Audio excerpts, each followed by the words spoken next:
오늘 하나님의 말씀 로마서 8장 26절에서 28절까지의 세 절의 말씀입니다.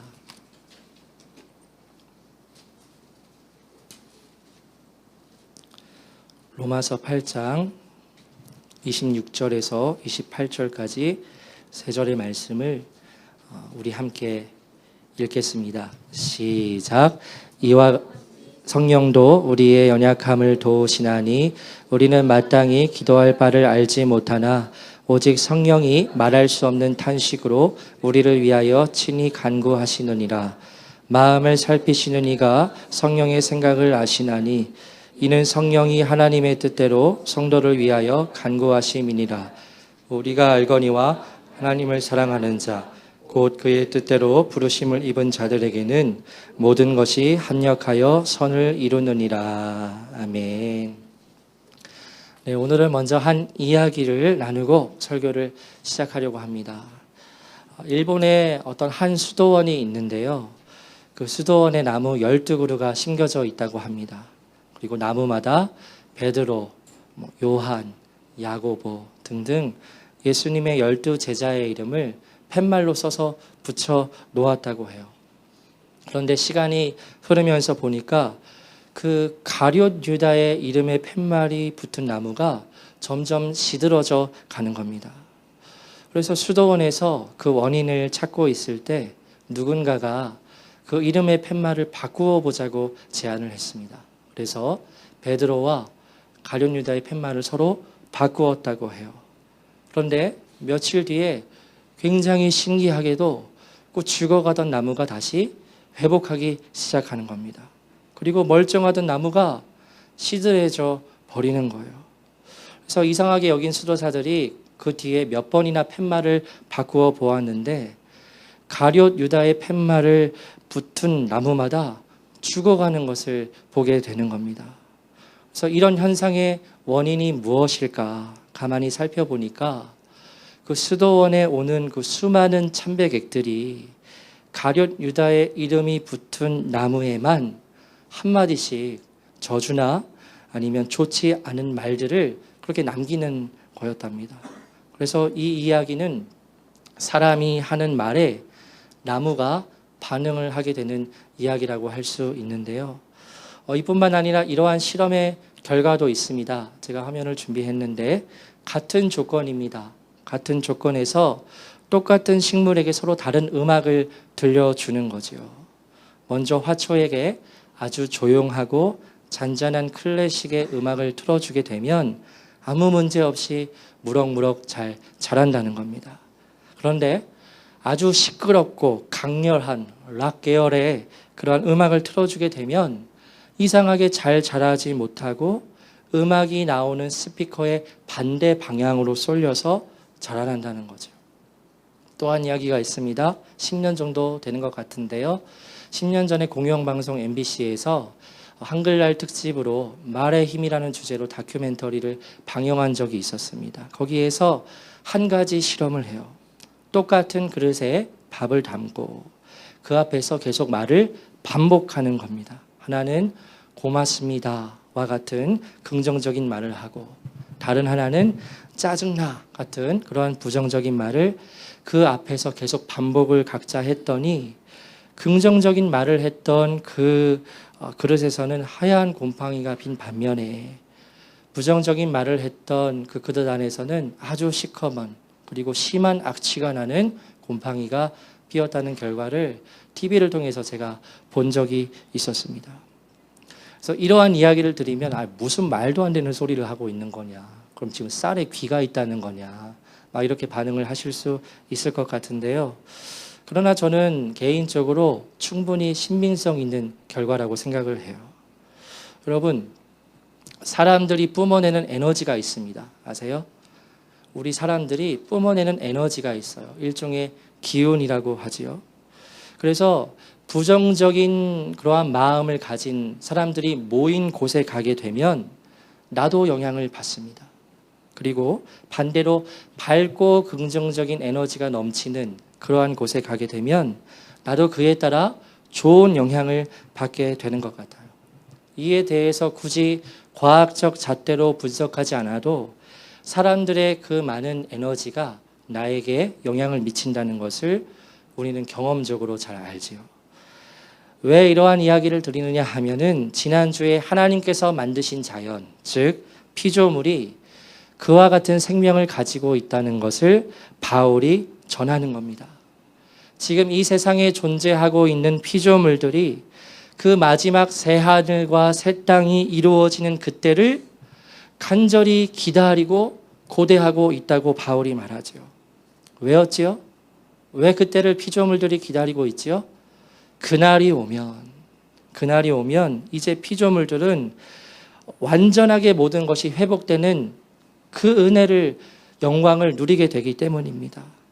그날이 오면 새 하늘과 새 땅을 입게 될 것이고, 그때 이제 피조물들은 더 이상 부패하거나 썩어지는 운명에서 해방이 될 수 있다고 말하지요. 성경 말씀 한번 읽어보겠습니다. 8장 21절 말씀인데요. 함께 읽겠습니다. 시작.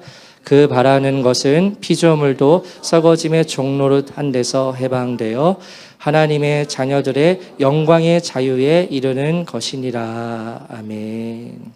피조물도 썩어짐의 종노릇한 데서 해방이 되어 그날의 자유와 영광을 기다리고 있다는 거죠. 그래서 설교를 준비하는데 한 옛날 찬양이 떠올랐습니다. 그래서 설교를 준비하다가 잠깐 멈추고 그 찬양을 찾아서 한번 불러봤는데요. 오늘 설교 찬양인데 어제도 공유 드렸지만 모르실 것 같아서 잠깐만 불러보겠습니다. 아시는 분은 같이 불러주시면 감사하겠습니다. 그날이 오면 새 하늘과 새 땅을 보게 되리라. 그날이 오면 그토록 기다려온 나의 주님을 보게 되리라. 여기까지요. 네. 여러분 방금 찬양을 불렀지만 이 고백이 누구의 고백이라는 겁니까? 지금 피조물들이 이런 고백을 하고 있다는 거예요.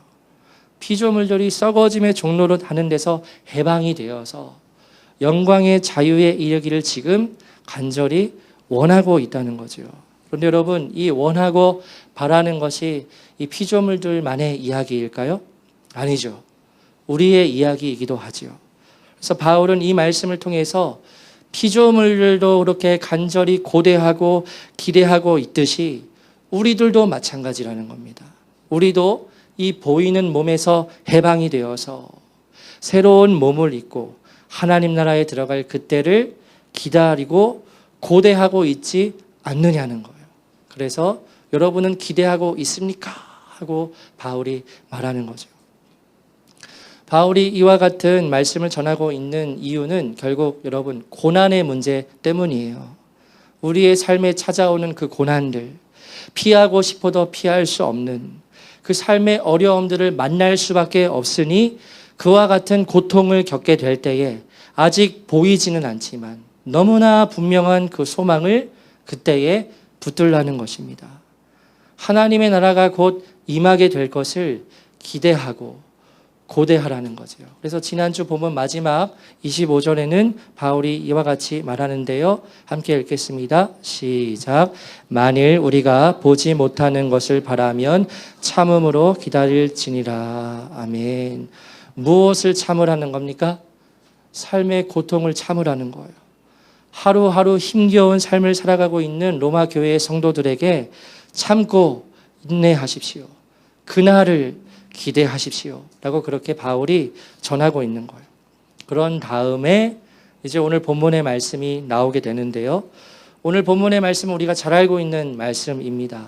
특히 기도와 관련해서 오늘 이 본문의 구절을 인용하고는 하는데요. 먼저 26절의 말씀을 다시 한번 읽어보겠습니다. 시작. 이와 같이 성령도 우리의 연약함을 도우시나니 우리는 마땅히 기도할 바를 알지 못하나 오직 성령이 말할 수 없는 탄식으로 우리를 위하여 친히 간구하시느니라. 아멘. 이 26절의 말씀은 전의 말씀의 맥락과 연결시켜서 이해해야 합니다. 지금 로마 교회의 성도들이 어떠한 상황 가운데 놓여 있지요? 버티기 힘든, 인내하기 힘든 그러한 삶의 고통 가운데 현재 처해 있는 겁니다.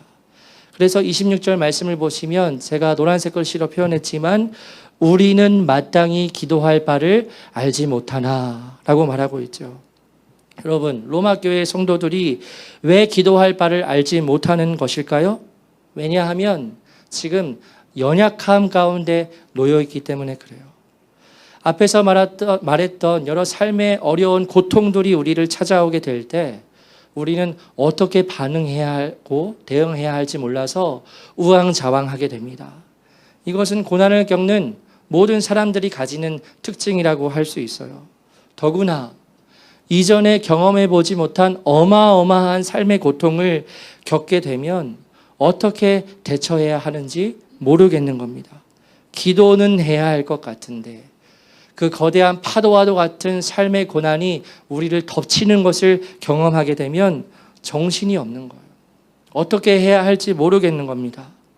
때로는 이 괴로움이 너무나 커서 기도를 할 수 없고 신음소리만 내는 그러한 때도 우리가 경험할 수도 있죠. 그런데 바로 그때 우리가 그러한 삶의 고통과 고난을 겪고 있을 그때 우리의 연약함을 아시는 성령님께서 우리를 돕기 시작하시는데요. 탄식으로 우리를 위하여 대신 하나님께 친히 간구해 주신다는 겁니다. 그래서 여기서 간구한다는 말은 문자적으로 위로 다가간다, 위에 호소한다 이러한 의미를 가지고 있는 말이에요. 그러니까 성령님께서 말할 수 없는 탄식으로 고통을 겪고 신음소리를 내는 우리를 위해 위에 계신 하나님께 우리 대신 호소해 주신다는 거죠. 말씀드렸듯이 탄식은 신음소리입니다. 언제 우리가 말도 못하고 신음소리만 내게 될까요? 극단적인 고통이 올 때. 그때는 말이 안 나옵니다. 신음소리만 나오는 거예요. 누구나 그러한 고통이 찾아오게 되면 말을 할 수 없습니다. 아무 말도 못합니다. 여러분은 그와 같은 삶의 고통을 경험한 적이 아마 있으실 거예요. 저도 이제까지의 삶에서 그와 같은 고통을 몇 번 경험한 적이 있었는데요. 정말 말이 나오지 않습니다. 신음소리만 나옵니다. 마치 제 안에 용암이 끓는 것 같아요. 용암이 계속 끓는 것 같이 막 끓어오릅니다. 그 가운데 아무런 소리도 내지 못하고 신음만 낼 수밖에 없는 그러한 삶의 고통을 우리가 경험할 때가 있다는 거예요. 그런데 그때 기도도 하지 못하는 우리를 바라보면서 성령님께서 왜 너는 이러한 중요한 순간에 기도도 하지 않느냐라고 책망을 하시기보다 성령님께서 말할 수 없는 탄식으로 우리를 위해 하나님께 친히 간구해 주신다는 거죠. 그러니까 이게 얼마나 감사한 말씀입니까? 기도도 못하는 신음소리만 내고 있는 우리를 위해서 우리 안에 계신 성령님께서 우리 대신 하나님께 간구해 주신다는 거죠. 27절 말씀을 보면 또 감사의 제목이 나오는데요. 27절 말씀을 읽겠습니다. 시작. 마음을 살피시는 이가 성령의 생각을 아시나니 이는 성령이 하나님의 뜻대로 성도를 위하여 간구하심이니라. 아멘. 아무 말도 못하고 신음소리를 내고 있는 우리와 그리고 그런 우리를 위해 탄식하시는 성령님의 생각을 누가 아신다는 겁니까? 마음을 살피시는 이 누구시죠? 하나님께서 아신다는 거예요. 왜 하나님께서 아실 수 있으실까요? 성령님의 마음이 곧 하나님의 마음이기 때문에 그렇습니다. 그래서 우리의 아버지 되시는 하나님께서는 우리의 마음을 다 꿰뚫어 아시기 때문에 그리고 성령님께서 자신의 마음을 하나님과 공유하고 계시기 때문에 성령님께서 하나님의 마음을 아시고 우리를 위해 친히 간구해 주신다는 거죠. 그래서 이 26절, 27절의 말씀을 제가 개인적으로 읽게 되면 저는 이 말씀을 읽을 때마다 마음이 따뜻해지는 위로를 경험하게 됩니다.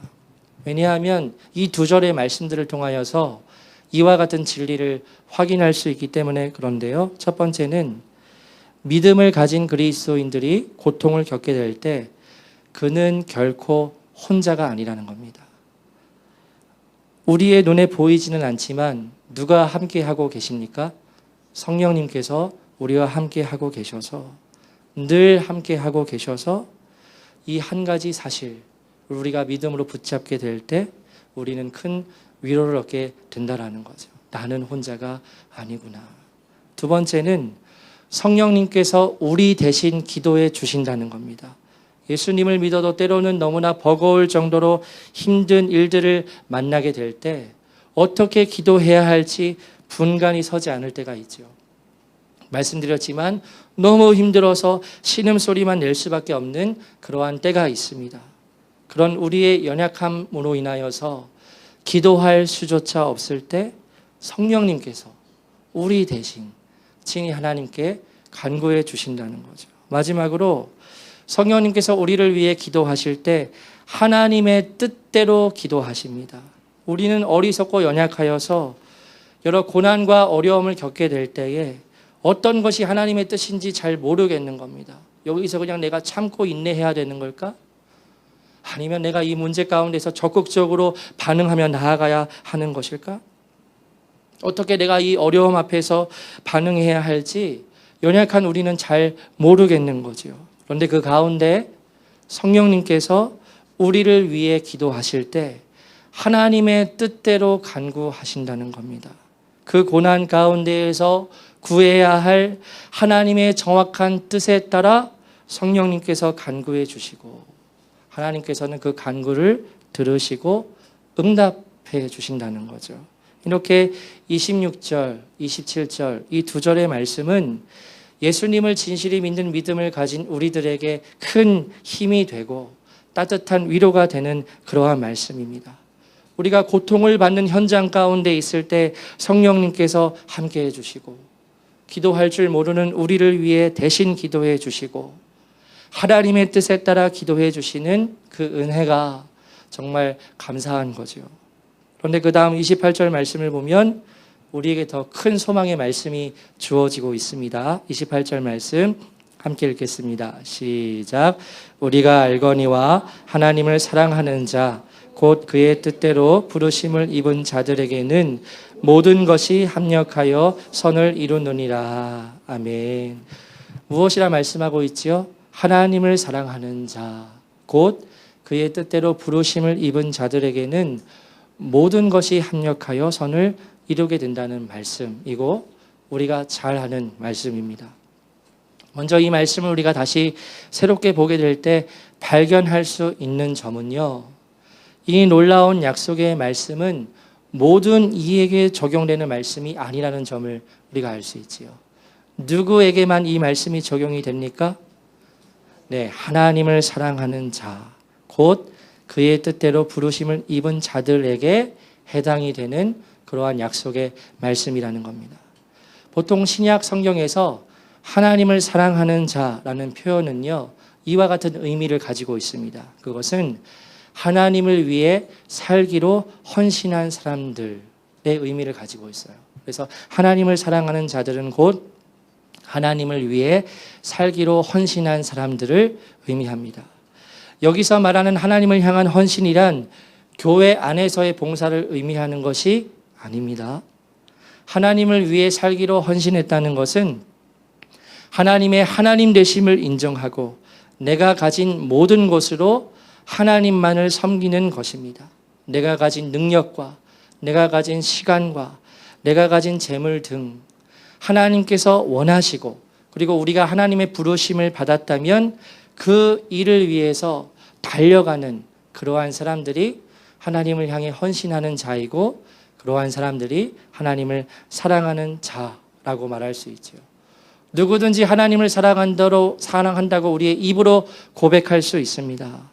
나는 그 하나님을 믿는다고 얼마든지 말할 수 있습니다. 그러나 그 입술의 고백이 진실함이 되려면 삶에서 합당한 모습이 나타나야 합니다. 십자가를 통과해서 내게 주어진 십자가를 지고 헌신하는 삶을 살아가는 그 사람에게 오늘 이 로마서 8장 28절의 약속의 말씀이 이루어진다는 겁니다. 그래서 하나님을 사랑하는 자, 즉 하나님을 위해 나의 모든 것을 헌신하는 삶을 살아가는 사람들에게는 모든 것이 합력하여 선을 이루게 된다는 말씀인데요. 근데 또 살펴봐야 하는 것은 띄워주시면 하나님을 사랑하는 사람들에게는 모든 것이 합력하여서 선을 이루게 된다는 겁니다. 여기서 말하는 모든 것은 말 그대로 모든 것을 말합니다. 여기에는 좋은 일도 포함이 되지만 나쁜 일도 포함이 됩니다. 시련이나 환난, 고통이나 질병, 우연한 사고, 절망과 실패, 이러한 것들이 이 모든 것에 다 포함이 된다라는 거죠. 많은 사람들의 생각과는 달리 성경은 예수님을 믿는 우리 그리스도인들에게 더 쉽고 편안한 삶을 약속하고 있지 않습니다. 예수님을 믿는 사람들도 얼마든지 실패를 경험할 수 있고 절망의 늪에 빠질 수도 있고 고난의 불구덩이 가운데 있을 수 있습니다.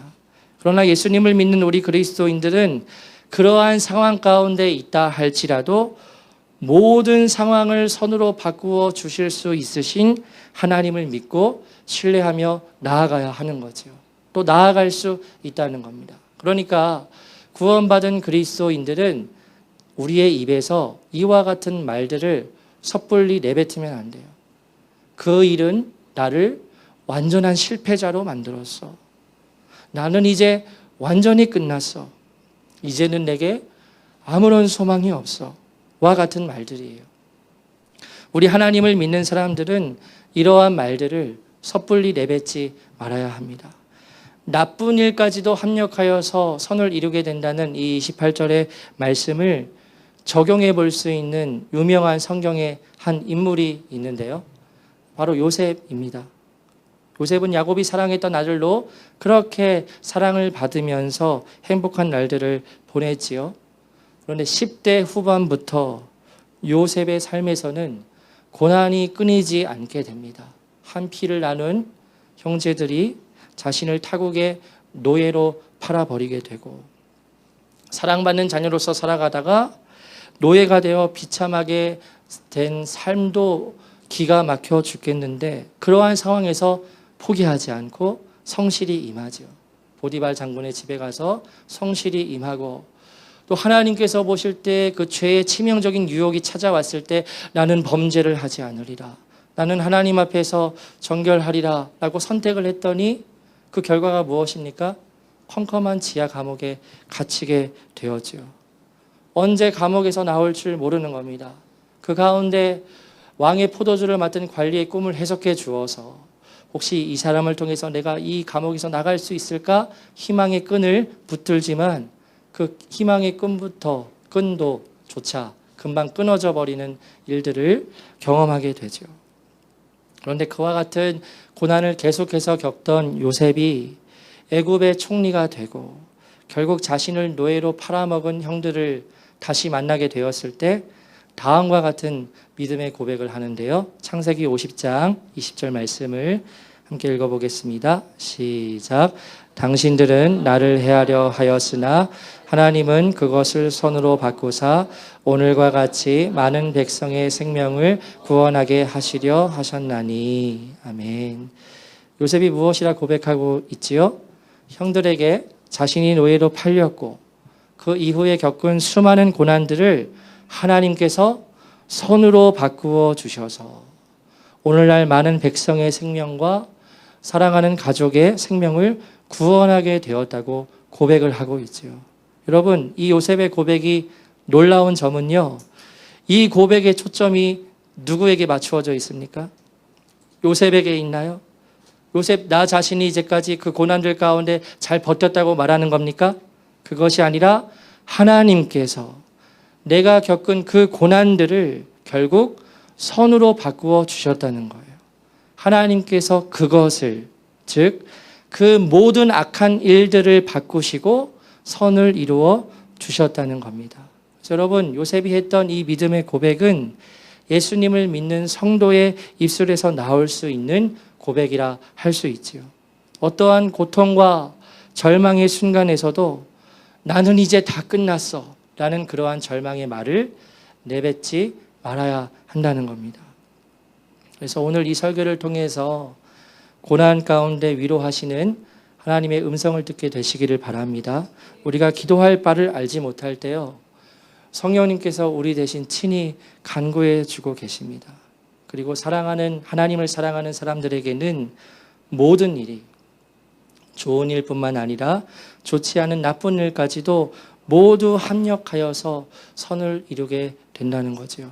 하나님께서 그렇게 만들어 주신다는 겁니다. 그래서 그러한 좋으신 하나님을 믿고 신뢰함으로 고난 가운데에서 일어서고 이겨내는 우리 모두가 되기를 주님의 이름으로 축복합니다. 네, 여기서 설교를 마치면 좋을 것 같은데 한 부분을 더 말씀드리겠습니다. 이 세상을 살아가다 보면 정말 이해하기 어려운 일을 보고 듣거나 경험할 때가 있습니다. 하나님을 사랑하는 사람들에게는 모든 것이 합력하여서 선을 이루게 된다고 하는데, 우리가 볼 때 그렇게 선한 결과로 이루어지지 않은 채 마무리되는 일이나 인생들을 보게 될 때가 있죠. 그럴 때 믿음을 가진 자로서 이런 일을 어떻게 이해해야 하고 어떻게 반응을 해야 하는지 사실 막막할 때가 있습니다. 제가 인천에서 전도사로 사역을 했을 때 어떤 한 안타까운 일을 전해 들었습니다. 인천의 한 교회에 정말 하나님 앞에서 그리고 사람들 앞에서 신실한 한 장로님이 있으셨어요. 신실하시고 온유하시고 그렇게 겸손하실 수가 없고 그렇게 교우들을 사랑하시고 누가 보아도 사랑할 수밖에 없고 존경할 수밖에 없는 분이었는데, 어느 날 이 장로님이 새벽 예배를 드리시려 교회로 걸어가시다가 그만 뺑소니 차량에 치여서 그 자리에서 즉사하셨어요. 그래서 교회에서 장례를 치르게 되셨는데, 예배를 인도하는 담임 목사님이 예배를 인도하셔야 되는데 울음이 계속 터져 나와가지고 계속 흐느껴 오셨다는 이야기를 제가 전에 들은 적이 있습니다. 이와 같은 일들을 우리가 어떻게 이해해야 하는 것일까? 세상에서 일어나는 이러한 이해되지 않는 비극들은 우리가 어떻게 받아들여야 하는 것일까? 세월호 사건과 같이 꽃다운 수백 명의 그 학생들, 우리의 자녀라고 생각을 해보십시오. 그 수백 명의 아이들이 목숨을 잃은 그 슬픈 비극을 그리스도인으로서 우리가 어떻게 이해하고 받아들여야 하는 것일까? 잘 모르겠는 겁니다. 아직도 잘 모르겠는 거예요. 제 개인의 삶에서도 아까 말씀을 드렸지만 몇 차례 진짜 제 안에서 신음할 수밖에 없는 그러한 어려움들을 만난 적이 있었거든요. 그런데 조금 시간이 지나니까 그래서 그와 같은 일들을 경험하게 하셨구나. 하나님께서 선으로 이루어 주셨구나 라는 결과를 얻은 부분도 있는데요. 그런데 아직 그 이유를 제가 모르겠는 그러한 고통도 저에게는 남아 있습니다. 이 로마서 8장 28절의 말씀이 우리에게 실제적으로 위로가 되지 않는 거예요. 이 일은 어떻게 이해를 해야 하지? 아무리 봐도 이 일은 합력하여서 선을 이루는 것 같지 않은데 이 일은 내가 그리스도인으로서 하나님을 믿는 자로서 어떻게 이해를 해야 하는 것이지? 라는 경우를 우리가 만나게 될 때, 로마서 8장 28절의 말씀을 우리가 그대도 받아들이지 못하겠는 그런 현실의 순간을 만나게 될 때, 예수님을 믿는 성도들은, 우리들은 어떻게 반응을 해야 할까요? 두 가지를 말씀드리고 싶습니다. 첫 번째는 하나님은 사랑이시라는 진리를 무조건 붙들어야 합니다. 여기에서 흔들리면 안 됩니다. 하나님은 모든 사람들을 사랑하신다. 하나님은 사랑이시다. 이러한 진리에서 우리가 흔들리지 말아야 합니다. 만약에 이러한 진리에서 우리가 조금이라도 벗어나 조금이라도 흔들리게 되면은요, 어떻게 되는지 아십니까? 곧 믿음에서 떠내려갑니다. 나가 떨어져 버릴 겁니다. 하나님은 사랑이시고 모든 이들을 사랑하시는 분이라는 진리에서 우리가 결코 흔들려서는 안 된다는 점을 분명히 말씀을 드리고요. 두 번째로는 우리가 이 세상에서 살아가는 이 한 번의 인생이 전부가 아니라는 겁니다. 우리는 이 세상에서의 삶이 전부가 아니지요. 성경에서는 이 땅에서의 삶이 잠깐 나그네로서 살아가는 삶이고 우리의 본 삶은 아직 이루어지지 않았다고 말하고 있습니다. 그런데 이 부분에서 주의해야 할 것은 이 땅에서의 삶이 나그네로서의 삶이라고 해서 지금 이 현실의 삶이 무가치한 삶이고 대충 살아가도 된다고 말씀을 드리는 것이 아닙니다. 지금 우리가 살아가고 있는 이 삶은 우리에게 너무나 소중한 삶이에요. 하나님의 뜻을 이루어갈 수 있는 너무나 소중한 기회입니다. 우리의 영혼이 구원을 받을 수 있고 우리의 사랑하는 사람들의 영혼이 구원을 받을 수 있는 너무나 소중한 시간을 우리가 지금 살아가고 있지요. 다만 기억해야 할 것 한 가지, 이 땅에서의 삶이 전부가 아니라는 점, 그것을 우리가 기억하라는 거예요. 한 가지 말씀을 읽겠습니다. 고린도전서 말씀인데요. 13장 12절 말씀 함께 읽겠습니다. 시작.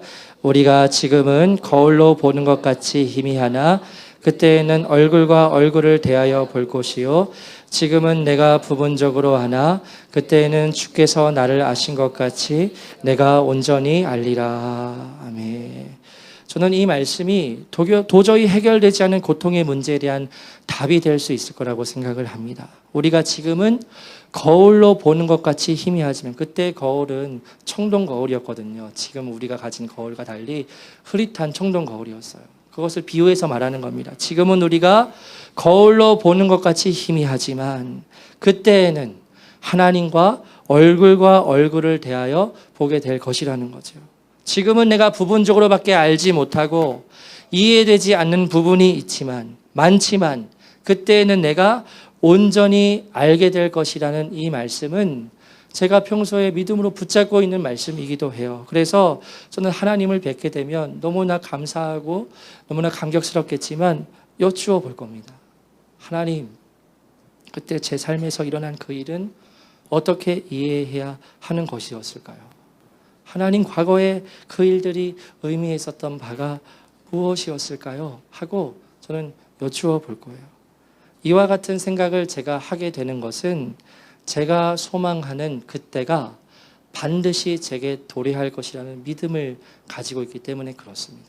그래서 그때까지 참고 인내하고 모든 것을 환히 밝히 알 때까지 우리는 오늘의 현실을 인내하고 버티면서 최선을 다해서 하나님의 나라를 이루어가는 삶을 살아가야 하는 거죠. 그래서 우리가 우리의 삶에서 마주하게 되는 고통이나 정말 이해되지 않는 일들이 있음에도 불구하고 믿음의 길에서 우리가 떠나지 않을 수 있다면 그것은 무엇 때문인가? 하나님은 사랑이시기 때문이요. 또한 언젠가 우리는 그날이 오면 모든 것을 온전히 알게 될 것이라는 소망을 가지고 있기 때문에 그렇습니다. 그래서 오늘 설교의 제목이 그날이 되면 보게 되리. 그날이 되면 알게 되리. 그날이 되면 온전히 하나님께서 나를 아신 것 같이 나도 그렇게 하나님을 뵙게 되고 알게 되리 라는 그러한 의미이죠. 그래서 여러분, 이 본문의 로마서 말씀을 통해 하나님께로부터 오는 참된 위로를 경험하는 우리 모두가 되기를 소망합니다. 우리가 연약하여서요 기도를 할 수 없을 때 그때 성령님께서 우리를 위해서 간구해 주십니다.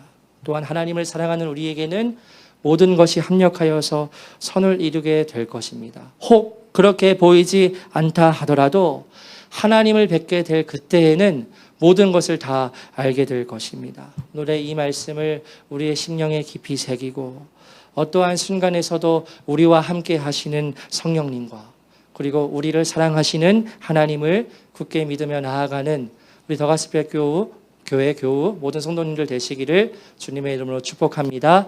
함께 찬양하고 우리 찬양의 고백을 붙잡고 말씀을 붙잡고 함께 기도하겠습니다.